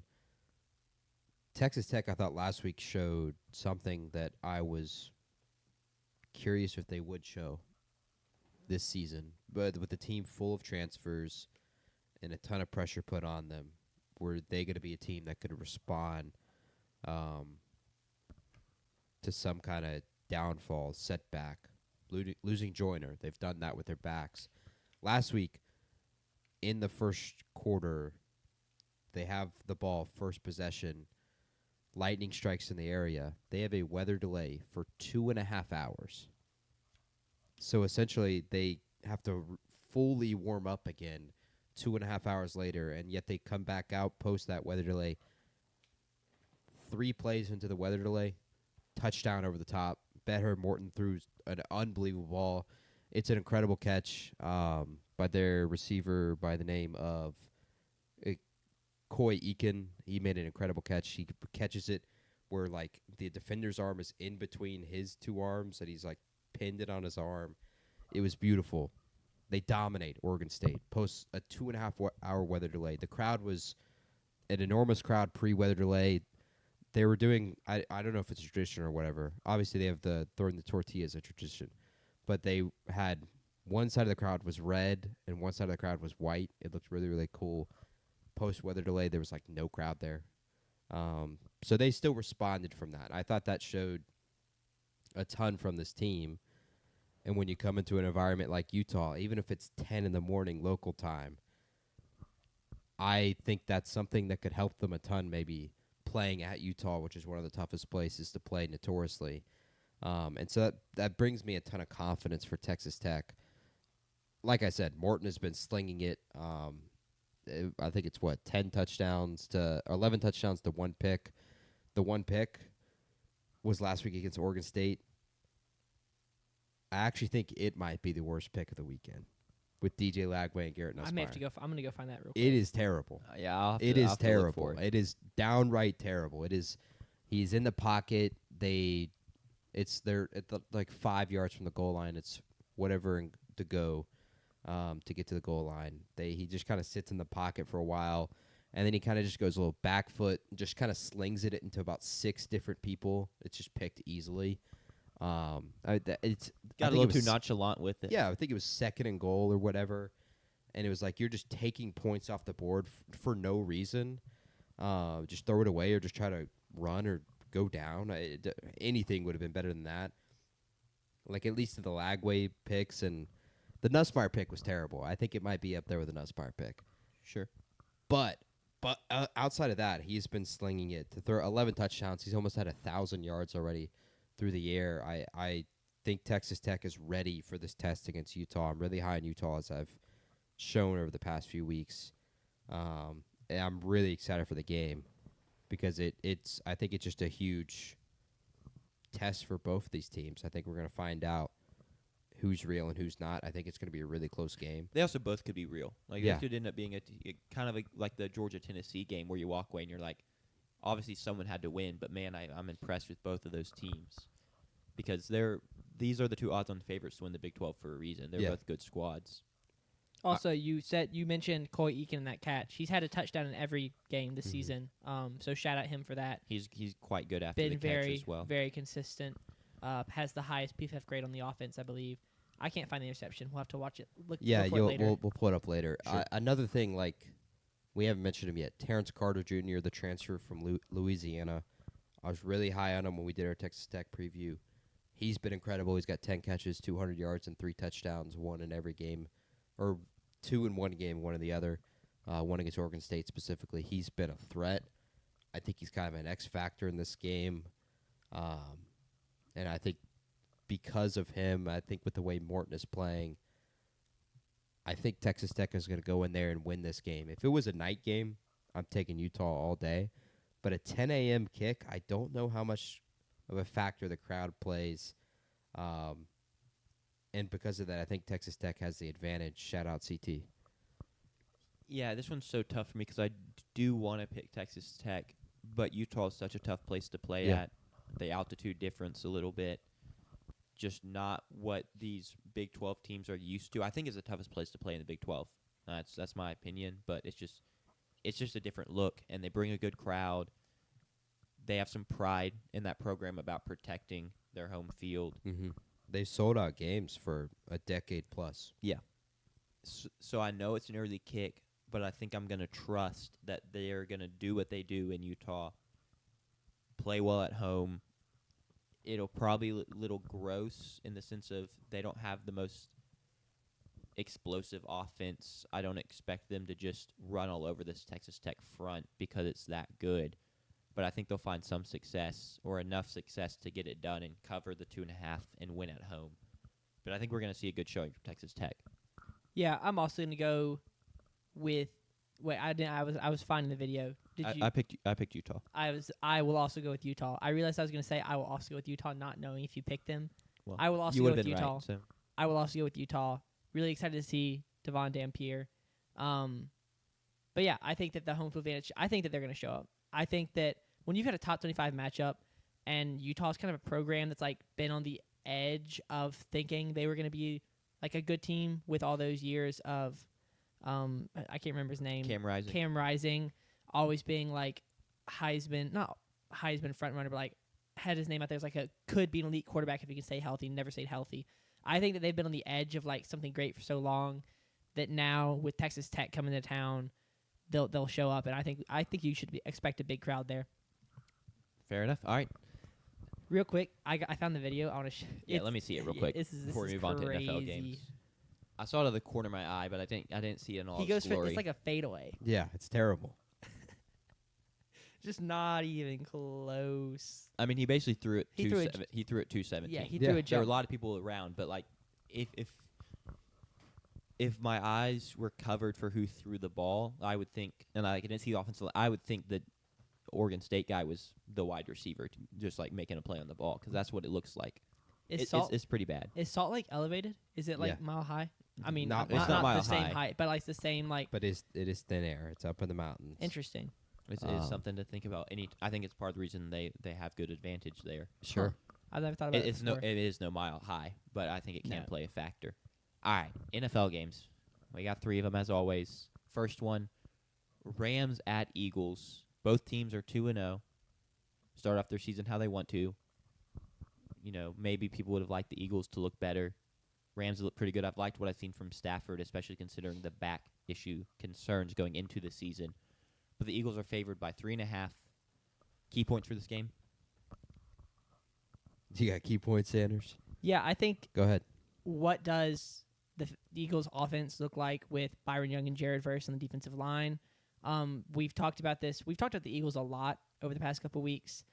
Have we previewed their first 2 games? We did. Yes, we have. Okay, so we've previewed now going into Did we week do the 3. Cowboy Eagles game? Because No, we didn't. We didn't technically preview it. I was gonna say Good call. But we've previewed the week 2 game. we've talked Um, about them a lot. We have talked the about Eagles them ton. a good bit. And how that offense and the A.J. Brown, it's kind of been one of the big stories of the NFL, at least for on our show. I don't know. I don't watch as much other content as I wish I could. But what does that look like in this game? The defensive line for the Rams is good with Byron Young and Jared Verse. And so if they can't run the ball, can they pass it? Because that's kind of been the struggle through the first 2 weeks. Jalen Hurts had like just over 100 passing yards in their win against Kansas City. Saquon Barkley did not have great yards per carry against Dallas. They were taking all these short passes, just little things, dink and duck stuff. Is that what it's going to look like here? And yeah, that's what I've got. JP, thoughts? Okay. So for starters, the Rams are going to go 65-35 between Kyron Williams and Blake Corum now. After Blake Corum's, I guess his performance last week, he had a touchdown in the game, but he wasn't really any special. But Sean McVay said they're going to a split back approach. Take from that what you will. That's pretty critical for fantasy, especially Kyron Williams owners. I know they're fuming right now. He's His ADP was quite high. He's fully ground, and he was being picked in the 20s, and the 30s, right around the same area as the quarterbacks. So that's not good for fantasy owners. The Eagles run the ball 60% of the time, but they run the ball 70% of the time on first down this year. That's the highest rate in the league.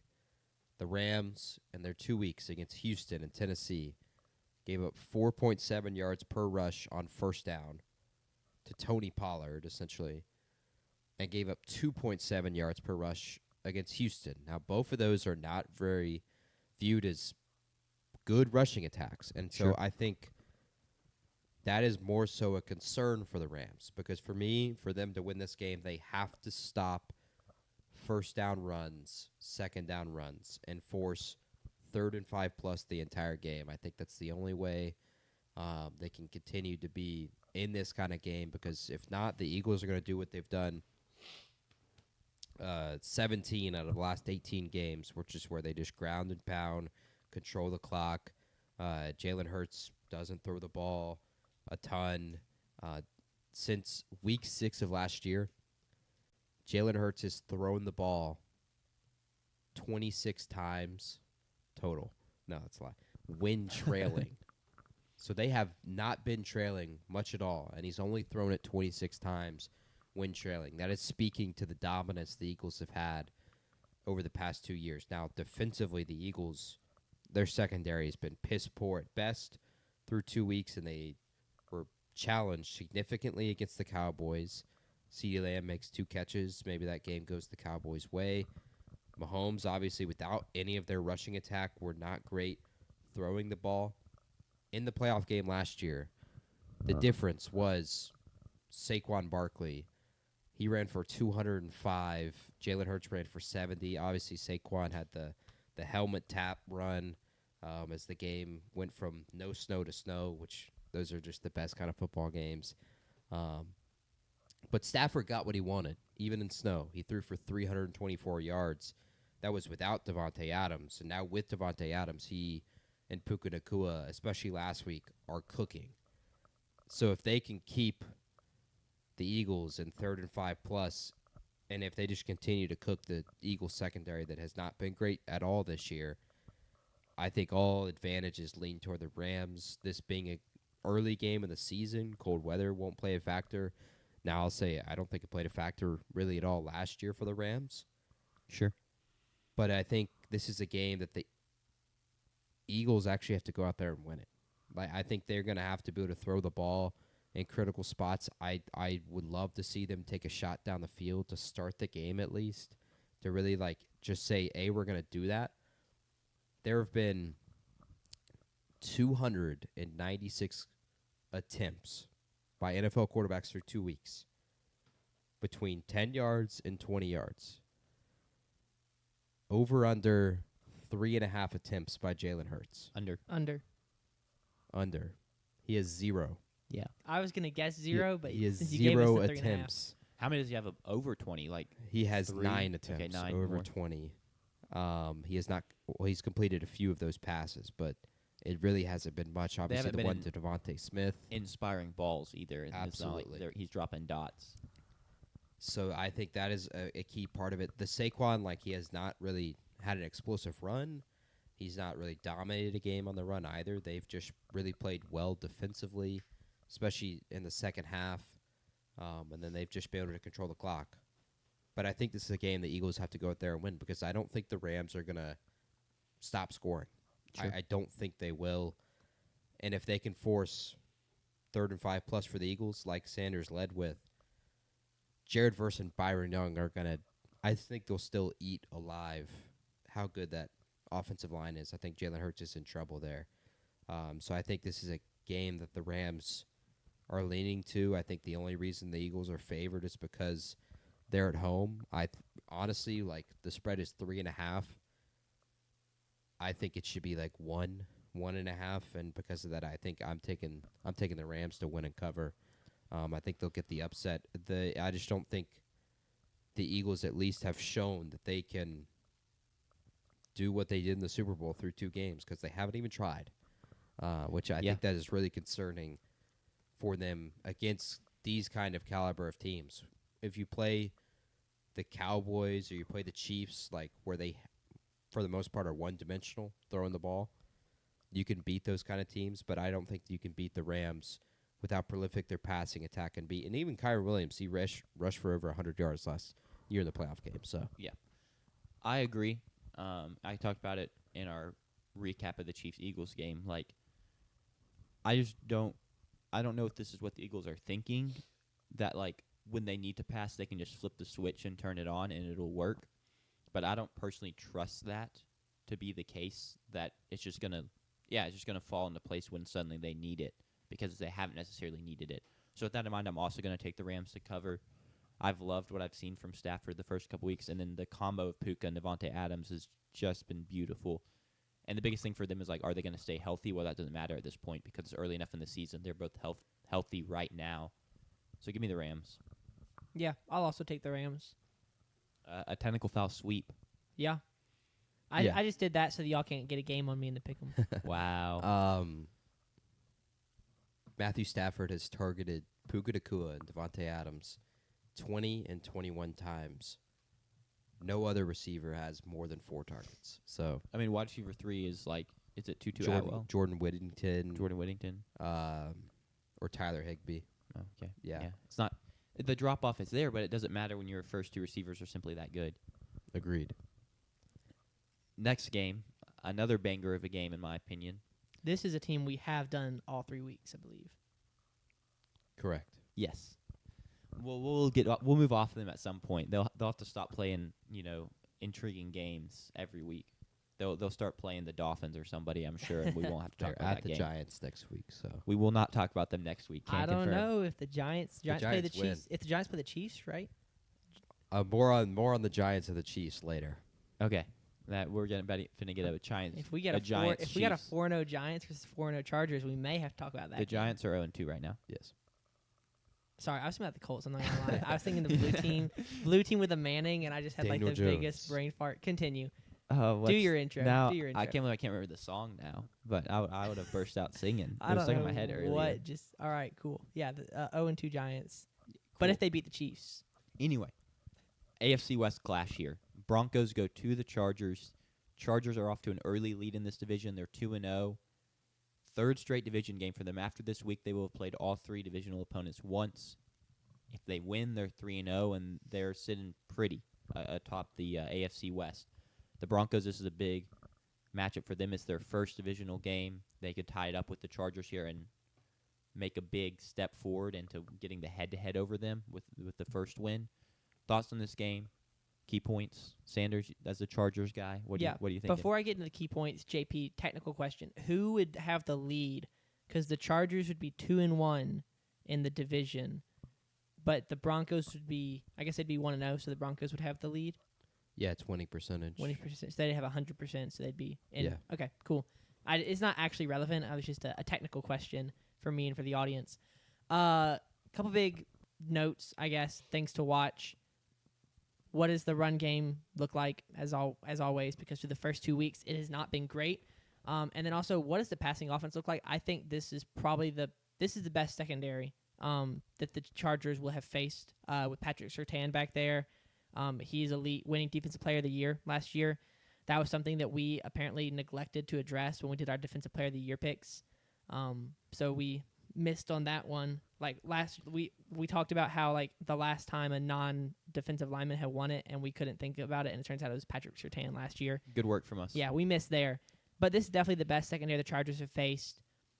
And they're going into it with a little banged up. Ladd McConkey did practice in full today, so Huge. that's big. Having him fully healthy is ideal because he's been great. The duo of him and Keenan Allen, and then the appearance of Quentin Johnson on the scene has been fantastic. And then also watching how does the defense look, because this might also be the best offense, depending on how they play. If the Broncos play well, it could be the best offense they will, or the most challenging offense they have faced, given the issues the Chiefs had with the injury early in that game, and then the Raiders, and the fact that Geno Smith decided that triple coverage was a good place to throw the ball pretty consistently. This could be a challenge for the Chargers, and I kind of like that because I had question marks about both of those Chiefs and Raiders offense coming into the season. Now we get to face the Broncos, who at one point I had picked to win the AFC West, so that's a huge matchup. What does Cortland Sutton look like? Are you shutting him down? Evan Ingram has not been super involved, and we talked about this last show. We're not sure why, because the dude was a great check down option for Trevor Lawrence when he's healthy, and he's healthy now. They gave him a big contract. Right. They paid him a lot of money to come there. He's only got who is it that has 67 yards? Cortland Sutton through 2 weeks? Cortland Sutton has 67 yards through 2 weeks, yeah. That's not what you want to see from your It's wide been, receiver one. Troy Franklin's offense so far. Yeah. So what does the defense look like against the Broncos offense, who I liked, and they're now also struggling. But yeah, getting up 3-0 would be huge here in the division. Yeah. Speaking on that, like the win percentage thing. That became a factor in the DeMar Hamlin thing because they kind of canceled that game. Yeah. And that was why the Bengals ended up winning the division that year, was because they had a better win percentage than I think it was the Ravens, who had the same record as them at the time. It was kind of a controversy, but it was just a win percentage thing. Speaking, though, on the Cortland Sutton and Evan Ingram, the weapon usage hasn't made any sense this year for Sean Payton and this Broncos offense. Troy Franklin has been playing well. He's been getting much of the production. Last week, they have touchdowns from Troy Franklin, Marvin Mims, and Adam Troutman. So, like, Evan Ingram touches the ball once last week. Adam Troutman got, I think it was 70% plus of the snaps. Evan Ingram had a calf injury during the week, but was fully healthy going into the game. You give him this big contract, he barely touches the field. And no disrespect to Adam Troutman, Evan Ingram is so much better than him. It just feels like another situation of, man, why aren't we using this guy and his talent? But he wasn't used in New York whatsoever. In Jacksonville, he was used, but it was just like he couldn't stay healthy. And now here he is in Denver, and he's not being used again. Cortland Sutton obviously hasn't been in the offense a ton. I wouldn't get too worried about that. Bo Nix, through 2 games, has kind of been a dichotomy. It's been a bad game, I would argue, against Tennessee, and then a pretty good game against the Colts. It was just the fact that Denver could not stop the Colts because the Colts have not punted this year. If you don't force the team to punt, you're really never going to be in a good spot, and they still should have won that game. Yeah. You just cheat, and then you give them a second chance, so maybe you should stop cheating. But still, the play calling hasn't made sense at some points. Like in the Tennessee game, they've kind of just got the game guaranteed. They're up 1 score. They're in field goal range. And then they go for it on like 4th and 3 and throw a deep ball that's incomplete, and they give Cam Ward another chance. And then obviously in this game against the Colts, like leverage, that's something you're taught in special teams. That's what special teams practice is something like that.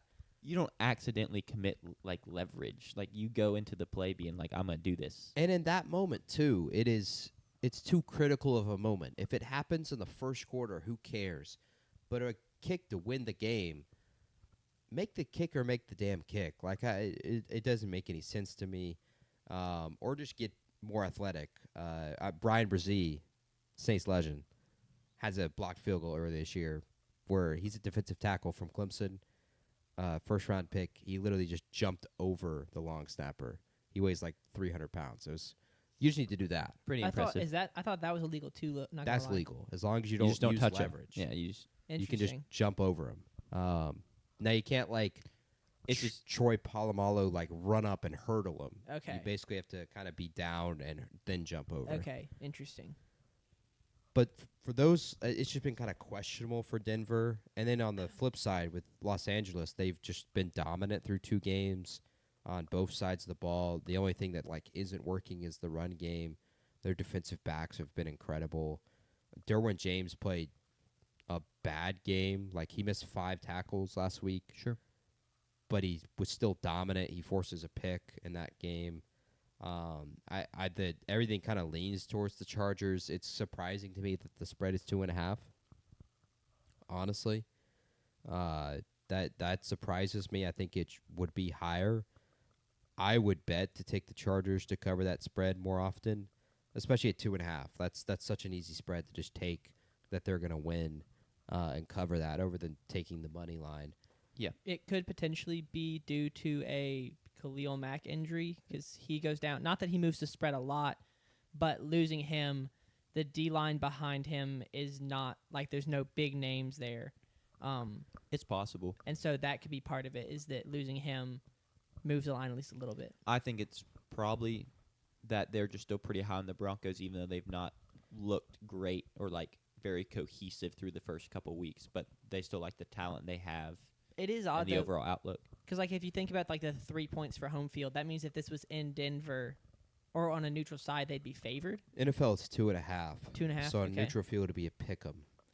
That does feel. I do feel like that's a little like the Chargers should It be doesn't feel that way. Right. In 2 weeks. It doesn't. Yeah, it doesn't make Not any at sense. all. I think the spread should be like 4.5. Honestly, one last thing on like the Denver decision making. To spend that high of draft capital on R.J. Harvey and you haven't used him at all in 2 weeks doesn't make any sense to Is me. he a second rounder. He's a second rounder, early second rounder. J.K. Dobbins has been playing really well, but you haven't used R.J. Harvey really whatsoever. That's been kind of confusing. So, like, to have weapons like R.J. Harvey and Evan Ingram and Cortland Sutton, And you're yet scheming up stuff for Troy Franklin. Troy Franklin and Adam Troutman and Marvin Mims, like, it's been confusing. I wonder if that'll change this week. I think it has to. I think Sure. the best players, the best athletes have to perform that way.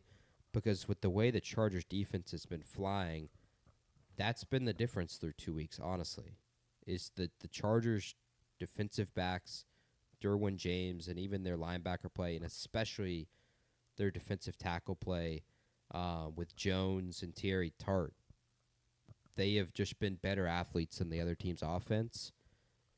I think the Broncos have the athletes. I think they have better weapons than the Raiders and the Chiefs. Got to use them, though. And I think they just have to use them to have a chance in this game. Sure. Short week for the Chargers, and obviously, but this is their home opener. Well, technically it's their second home game, but it's their home opener. First time in SoFi Stadium for him. I think it'll go well for Jim Harbaugh, and I think the Chargers will get out to that 3-0 division lead, and I would absolutely bet them to cover 2.5 because I just don't think that spread is high enough.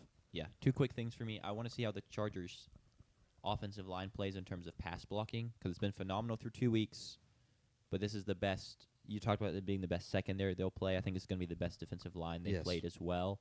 So I'm curious to see if they stay that dominant. Yeah, Nick Bonito has been great. Yeah.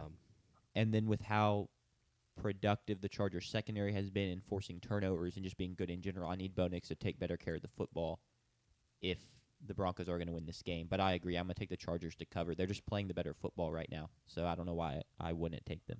Yeah, do you think this is back to the R.J. Harvey thing? Do you think maybe they drafted him assuming J.K. Dobbins would get hurt, and now they're just kind of playing Dobbins like he's just to be the guy till he gets hurt, and then they'll start utilizing R.J.? That doesn't make a whole lot of sense. Yes and no. RJ, I think, was drafted to be a third down running back, pass catching back. And through 2 games, he has just 2 catches on 3 targets. So that part kind of confuses me. I thought he was going to be kind of dynamic in the screen game. Dobbins, I think, can get the carries on first and second down. Part of that, I think, is that. But I still, it doesn't make sense to not throw him in there. Because if you had, I guess Derrick Henry, or let's say A.J. Dillon and Darren Sproles, like you're going to use A.J. Dillon to hand it off on first and second down and Darren Sproles in the pass game. They haven't done that. It's been kind of confusing. Maybe R.J. Harvey's pass protection. That's what I was about to say. Is not good enough right now for him to get those snaps, and I think that might be holding him back potentially. But it's just been confusing on that front, which is just surprising for me to say because we all think of Sean Payton as kind of an offensive genius. Obviously, the stuff he did with Drew, but the stuff he did with Taysom Hill and making him just kind of a Swiss Army knife was incredible. Saints receivers were never really that dynamic. Michael Thomas was a possession guy. So it's confusing me right now. And I think all the positive things are leaning towards the Chargers. This doesn't feel like a letdown game because the Raiders game they were dominant pretty much the entire way. So I think the Chargers get it done. Yeah, I'm also going to pick the Chargers to cover, which means we now have back-to-back technical foul sweeps. Maybe that won't be the case on this one, but we'll have to see. And by this one, I mean Lions at Ravens, the final game we're going to pick. It's the Monday Night Football game. Baltimore's favored by 4.5. Both teams are 1-1. For the Lions, poor Week 1 showing. They pretty much got dominated by the Packers, but then they turned around and dominated the Bears. And then the Ravens really felt like Week 1 they let one slip away against Josh Allen and the Bills, but then they beat up on the Browns last week. So both teams are sitting 1-1. Thoughts on this game? It's going to be a really interesting matchup, seeing how the Lions perform after the first 2 weeks where they've played a high-end team in Green Bay, who are they third in Super Bowl favorites behind Baltimore and Buffalo? They're up there. They've looked fantastic through 2 weeks, Green Bay has, and kind of getting dominated by them. And then week 2, turning around and dominating your former offensive coordinator and Ben Johnson and the Chicago Bears, kind of embarrassing them. That was a beatdown. And so now it's kind of a question, are these Detroit Lions, a bad performance here puts them in 2022, 23 Miami Dolphins territory, where you're only going to beat up on the bad teams and then lose to all the good teams, or the teams at your level or better. And so this is a really good test It's a tough test because now you played Green Bay on the road and Baltimore on the road, which is very unfortunate. That's kind of the lot you drew out of to start the season. But it'll be a great test for them. And this is a Baltimore defense that gave up 40-something to Buffalo, and so they certainly have holes. Detroit clearly can still run an offense. It wasn't all coordinator-based. Who knows what that Week 1 matchup, what the reasons for some of the issues there were. But I've got a question. I actually kind of like this question, JP, because we talk about it in basketball a lot. It's one of your bits is you'll give a number that we need to score, specifically state basketball, in order to win a game. I think that's a really good exercise for this game. What number? This is on the Ravens side because the Ravens defense has looked worse than the offense to this point. What is the number they need to hold the Lions to win the game? 28. You think 28, and then the Ravens offense outscores? I think that's definitely doable. Given, like I said, the issues we've seen. Do the Lions scored how many against the Packers in the first game? It was 14. Yeah, but say 2 touchdowns, 10, 14. It wasn't a lot. 13, maybe. Yeah, so I think that'll be interesting to see is how does the Ravens defense hold up? Can they hold them to 28, we'll say? And then road matchup for the Lions.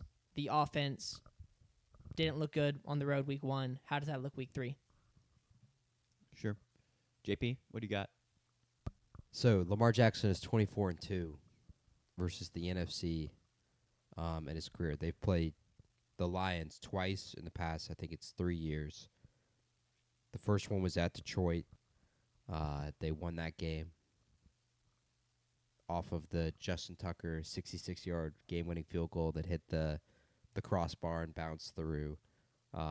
They were trailing when he kicks that field goal. And then the other one was 2 years ago when the Lions were kind of bringing their way up, and it was a murder on local television because it wasn't on national television.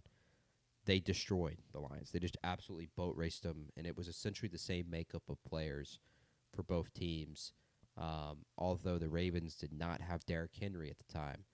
And so I think that just helps them a ton there. Lamar, as I said, 24-2 against NFC teams. He has never lost at home against an NFC team.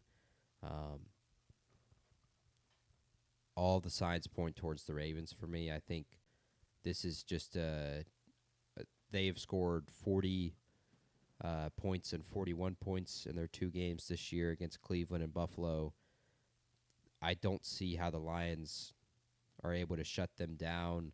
Jared Goff has actually played well in primetime throughout his career. You think of his big-time primetime games, and they were wins in big primetime games. Aaron Rodgers' last game was a Packer. Jared Goff won that game. The Monday Night Football game we always talk about. Rams-Chiefs. Jared Goff won that game. So this is a guy who's played well in primetime. He's not scared of that.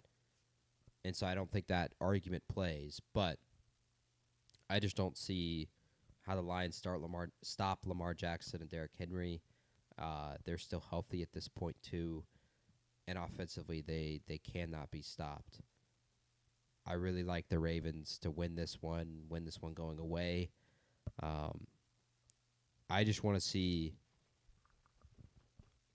can the Lions keep up? Because this is a game I don't think it matters for the Ravens whatsoever. Because, for one, I don't see them losing this game. But for two, if they did, it doesn't impact their seeding necessarily in the AFC. It's not a tiebreaker.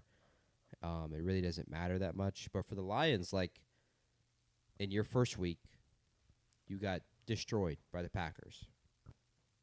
Your second week, you beat a really, we think at least, bad team in the Bears in dominant fashion. You're prolific offensively.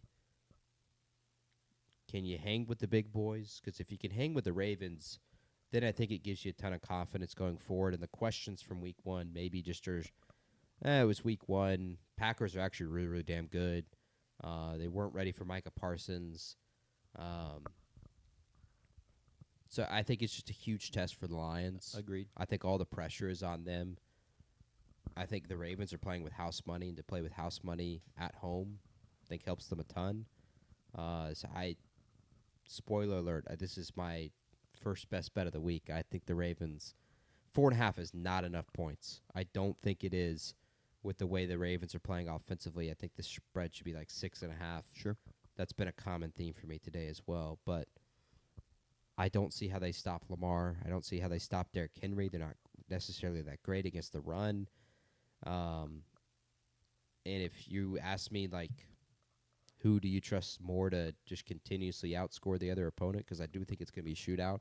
I don't know the total on it. I'd assume the total was probably like 65. So you don't agree with Cromie then? He's got Lions the Lions under going 13 under 13 points. The total is not 65. It's 53. The Lions could very well, I think, get blown out again, as they did 2 years ago. Like I said, essentially the same roster. They're just the Ravens add Derrick Henry. I think the Ravens dominate this game. And I think, unfortunately for the Lions, they start out 1-2 with two disappointing performances against two of the best teams in football. Yeah, I also have the Ravens winning and covering. I think the Lions are going to put up a bit more of a fight. And we'll at least be able to come away from this game going, okay, maybe they're not quite as good as last year, but they can still, like, compete against some of the top teams. Maybe not beat them, but, you know, they're right there. They have a puncher's chance. And that the Packers game where they just got absolutely, you know, dominated is more of the blip on the radar than the Bears game, for example. Because also just talking about, I agree completely that they know it's a huge game. And, yeah, I don't have them winning it, but Dan Campbell's going to get his boys ready for a big game, and they're going to be motivated and come out firing. But even with that, Ravens to cover the 4.5 for me. I'm also going to pick the Ravens, which means we complete the three game sweep. We have all picked the same team to cover in all three games we previewed. Jack and I haven't disagreed once on an NFL game yet. That's crazy. We may need to change that. You realize we both went 1-9 last week? Yeah, it was a bad week. It was tough. That means we're due for Exactly. 9-1. Yeah. Exactly. The turnaround is here. I just have way too many questions about the Lions, and the Ravens have already shown that they're very good. I don't think the Lions have shown that. I don't think beating the Bears as badly as they did shows that you're good. It shows you're better than the Bears, but it doesn't show that you're good. So, too many questions about the Lions. Home game for the Ravens. I think 4.5 is too few. So, picking the Ravens. Real quick, before we move on to the next segment, I didn't put in, I don't think, our Utah picks, so I just wanted to do that. I had Utah. I had Texas Tech. Okay, I also had Utah, I believe. And the spread for the Utah game's now 2.5. Oh, is it? You had 2.5 on the graphic anyway. I think, yeah, or I can get it right here either way. I think it's a little early. Spread is 3.5. Okay. So it was My 2.5 when I made the graphic. Now, you good. If it said 2.5 on the graphic, makes sense. It's just hard to tell, Harris, if the offense has regressed or like to what extent. It's 2 weeks. They went crazy against the Bears, so at least we know the high ceiling is still there for that offense. We'll just kind of have to wait and see if it can be consistent or largely consistent as it was last year. Yeah, I'll tell you, X's and O's wise, offensively, week one, they were not innovative at all. They were not taking the kind of risk. They weren't playing with a ton of confidence. Obviously, their pass protection was not great. They didn't run the ball well. Frank Ragnow loss clearly showed immediately. And then in week two, they played with a ton of confidence, a ton of free. And maybe that's just an indictment on how bad the Bears are. But they were innovative with play calling. They looked fun. Like, that's been the thing with the Lions the past 2 years, has been watching them play offense is fun because they just really drive the ball down the field. They have creative ways to pick up big gains. They feed the ball to almost everybody. That hasn't been the case in week one. Was the case in week two. I'm curious to see if it will be, which one it will be in week three. They got to get more people involved, though. Amon-Ra St. Brown was dynamic last week. But they need to, like, Jameson Williams has barely touched the ball through 2 weeks. Sure. And for him to get the contract he got, He better have a big right season. before week one. Like, he needs to be good for them, and they just haven't really got him involved. Maybe he's a potential X factor against the Ravens. Exactly, Harris. Like, I think it's something we forget is, or we're so ready for them to start off bad and then write it off. But, like, it's not like the guy is coming in and they run the exact same scheme. He has his own scheme that they have to learn. So a slow start doesn't necessarily automatically mean, oh, the offense is bad. It may just be bad right now, but down the line, down the back stretch of the season, it's going to be really good again. So we'll just have to wait and see a little bit, in my opinion. All right, JP, let's get to your best bets. Let's see what you cooked up. You kind of given us some teases and a spoiler, but come on, give them to us. All right, here we go. So, like I said, I would take the Ravens minus 4.5, and I'd take it before that line moves. I think that line's gonna jump up to 5.5, potentially to 6. I don't think it's enough points. Primetime game. Ravens have offensively 41 points, 40 points through 2 games. Like I said, the stat, if you're looking for the stat to bet on, Lamar Jackson is 24-2 against the NFC. He has never lost at home. And then you're going to have to fact check me on this because it's coming from Google Gemini just right now. His average margin of victory against NFC teams is 13.6 points. Now, NFC teams, you have some bad ones. The Saints, the Panthers, the Falcons. And then you have some good teams like the Packers and the Lions. So it is both. It's a two-way street there, but he dominates the NFC. They really don't have a way to game plan him for him, and he just doesn't lose these kind of games. So if he's not going to lose, 4.5 points is not enough points to not take the spread for Baltimore to cover. You're just, I think, more often going to see the blowout like you have seen against other NFC teams than you are going to see a field goal winner or 4-point win, 28-24. I just think Baltimore minus 4.5 is not enough points, so give me Baltimore minus 4.5. My second pick is going to come from college football. Give me Syracuse plus 17 against the Clemson Tigers. It's in Clemson this week. So Tennessee beat Syracuse by just 19 points. This spread is 17. We, I think, all agree Tennessee's offense is much better than Clemson's offense. Syracuse was able to score with them. It was 26-45, so they were able to put up points even against Tennessee's defense, albeit on a neutral field. But I mean, Stephen Jelly is the leading passer in college football right now. So if your debate is like, oh, Clemson's at home, this is when they'll step up and really prove it.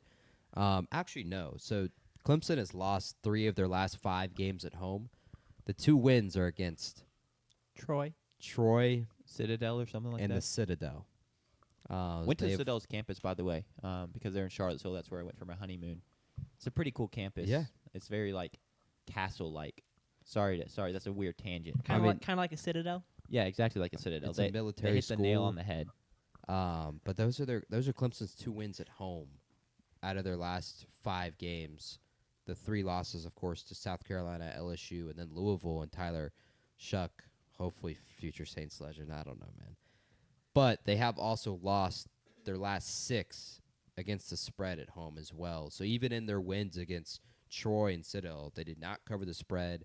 They were not dominant. It was what we saw at the beginning of last year, post the Georgia game. They dominate App State.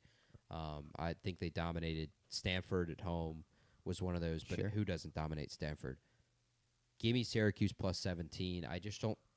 Do you trust the offense to even score 18 points? Not and really, hold no. Syracuse to 0? I don't think so. You don't trust the offense to score 35 and hold Syracuse to 17. So I just don't think 17. Like that's just too many points. Give me Syracuse plus 17. As my college football bet of the week. And then my last one is another NFL bet. I'm taking the New York Giants plus 6.5. Wow. I love The it. line just moved to 6.5. Obviously, the offensive output we saw last week from Russell Wilson and the Giants was really, really good. The Chiefs have been tested defensively.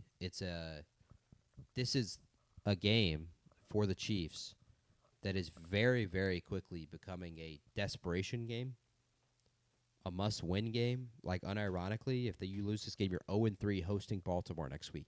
You could be 0-4. The season might be over. It's over. It's over. And so many people are going to think, oh, that means they're going to come out here, dominate, really, really play well. I don't know if I see it, especially in primetime games. These Chiefs games, all of last year, the year prior, even in the past, have been close. It doesn't matter who they're playing. Last year, or it might have been 2 years ago. 2 years ago, they played the Jets on Sunday Night Football in prime time. That game was close for no reason. Zach Wilson had a chance with the ball to go down the field and score and win the game. He throws a pick. That's the kind of thing that I expect to happen. I just with the offensive output the Giants had last week, I think they can score enough points to stick with the Chiefs. Xavier Worthy is expected to play, but from the Kansas City sources, it does not sound good. With the shoulder injury he had, he did not get surgery, which would have essentially ended his season, but he would have made a full recovery. There's a 50-50 chance that he could take a hit, dislocate his shoulder again, and have no choice but to take the surgery and be out for the year. So he's playing on, like, thin ice. Yeah. Meaning I don't think they're going to use him as much as people think. He's not going to be able to take hits. Like, even, like, just getting down. Like, you can't just go down and land on your shoulder. That's kind of how he got hurt in the first place. Running out of bounds is like he's just going to have to try to get out of bounds as quick as he can. You're going to be in the Tyler Lockett strat. Absolutely. He's trying to avoid contact in a contact sport. 100%. That's gonna be tough. And Tough thing to do. Good luck, brother. Yeah. with his speed, Just don't tackle me. Don't tackle me, please. with his speed, I think he's got it. He could do it maybe, but I just don't think he's going to be used as much as people think. And 6.5 points, I think, is too much. With the way the Chiefs' offense has looked through 2 weeks, and especially the way their running game has looked, I don't expect the running game to just all of a sudden pop off this week against New York in that front seven. So give me the Giants. It's now plus 6.5. It just moved in the past hour. I think they cover 6.5, and that's my final bet of the week. Bet. And I love that bet. 'Cause damn, I hate the Chiefs, and I can't wait to cheer for the Giants on Sunday night. It's exciting. Is it Sunday Night Football? Sunday Night Football, That's crazy. prime time. You know, Russell Wilson goes from almost losing his job to now he's threw for 450 yards. I think it's going to be his job for a little bit longer. Yeah, let Russ cook. But those are my 3 bets. But obviously, take any of my other picks. We're due for a good week after going 1-9 last week. And I also feel like a ton of these spreads are a little weird and wonky. I feel better about this week than last week. I'm going to give also a best bet of mine from your best bets. I love the Clemson one. Yeah. Like that line makes 0 sense to me. So Yeah, bet. if it was 12.5, 13.5, maybe 17 points, like you still get to like push if they lose by 17. Sure. It's just not. It's too many points. disrespecting Fran Brown like that, crazy. All right. Anything else? No, I mean, I'm excited for another week of football. Yeah. The week Not excited of for football tonight's game? starts in like an hour and a half. When do we think the starters for Buffalo are out? Fourth quarter. I think they'll play the whole game. I think the Dolphins cover. The history of that game. You want to make that a pick real quick? I mean, No, I'm kidding, I'm kidding, I'm thinking I'm gonna bet on Bills money line and just take a free $2 or whatever. But that game has been both ways of when it's at Buffalo, it's either been Buffalo has blown them out by like 20 plus 2 of the times, but 3 times Dolphins have been within like 1 score. I think it'll be that more often than it would be a blowout for Buffalo. The line was up to 12.5, and I thought about taking Dolphins 12.5, but now it's down to 11.5. I think it's gonna be closer than people That's think. one of the but larger spreads you're going to see in the NFL. Yeah. Yeah. Look for Achane have a big game. He always plays great against the Bills. True. So I'm gonna watch, if not just for that, because he's an Aggie legend. Yes. That might be the largest we see this season. I know double-digit spread is rare. You said 10.5 or 11.5? It was up to 12.5, and right now it's 11.5. That's Gotcha. crazy. All right. Thanks for tuning in, as always. If you're still here, we greatly appreciate it. We love the support. It means a lot to us. And we'll see y'all Sunday to recap the college football games. Peace. See ya.